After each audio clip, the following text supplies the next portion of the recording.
Hi, I'm Alan Bresnick, Cable Video Practice Leader of Light Reading. I'm here in Dublin at our 2020 Executive Summit, and I'm talking to my namesake, Alan Glynn, who's Head of Network Engineering for Virgin Media Ireland. Hi, Alan. How are you? Great to have you, Alan. Yeah, thank you. Tell us a little bit about what Virgin Media Ireland is doing on the broadband front. I know that Virgin Media in general is looking at introducing DOCSIS 3.1 in the next year or two. Yeah, we're looking at DOCSIS 3.1, and hopefully towards the end of next year we'll be doing some early field trials.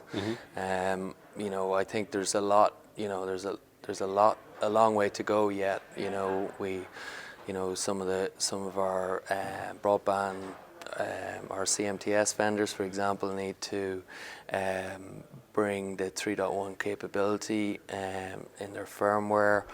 There's CPE requirements as well. Right. And we also no equipment's been approved for certified yet. Exactly. For 3.1. Yeah, and we need to make space for the in our spectrum for 3.1. But yes, hopefully towards the end of next year we will be doing an early field trials. Okay. And so maybe lab trials, definitely field trials possibly. Yeah. What's the fastest speed you offer now? At the moment, our entry product is 240 megabits per second. That's pretty fast. Yeah. So we've been the speed leader in our broadband speed leader in the Irish market, and remain so. And what it has shown is if you build it, they will come, because we're also the leader in the Liberty Global family in terms of speeds, but also in consumption. So Irish people like their broadband. Yeah. But you've awakened the sleeping giant, from what you told me. Yeah.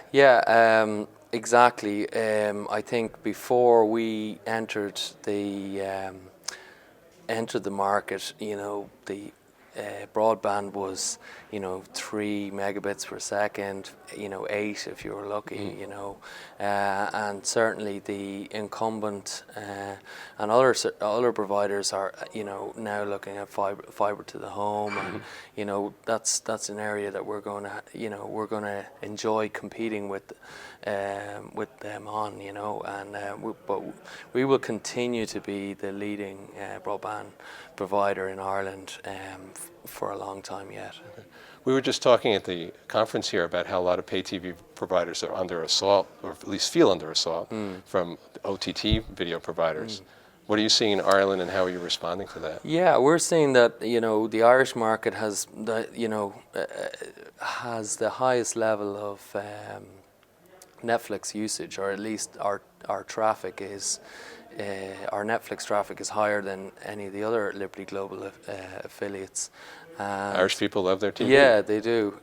But while TV subscriptions, are dropping year on year, not at the rate that the doomsayers say it will. Now, right. what we like to do is to try and compete. Offer our customers value. We've recently launched Replay and Start Over, which lets you go backwards in your EPG, or start over an event. If if it's a film and you tune in halfway through, you can just start it over. Right. And we offer OTT services with our Horizon Go service. So you can take TV out of the home. You can take it. It gives you that mobility. And I think, while customers are very cost conscious, they do value those extra wrappers in the service, and we'll continue to look at how we can serve our customers and make sure it's a value proposition, and hopefully retain as many TV subscribers as possible. What kind of results are you seeing so far from these new Replay and Start Over and other services? I know it's very early. Yeah, it's just a week old at this stage, but so there isn't a lot of data from this market. But what I know from our affiliates in Europe, it's been hugely popular, and to to the extent it's been a technical, quite a challenge keeping up with the demand from a capacity perspective, especially because it's capacity you need at the edge of your network. But we've taken the learnings from the launches in Switzerland and Netherlands, and we've built in a lot of capacity here. So we're looking forward to watching I think it's a really good implementation of video on demand. I think it makes discovering the content a lot easier. And what we've done in Ireland, which is probably a bit different to everywhere else, we can offer dynamic ad insertion, for example. Okay. And we've a lot of plans in that area, especially since we've just acquired a local free-to-air TV broadcaster, TV3. So we think we can offer dynamic ad insertion on a number of platforms in the future. On the start over replay TV, on plain old VOD, as we do that today. Right. On our Horizon Go OTT play as well. So we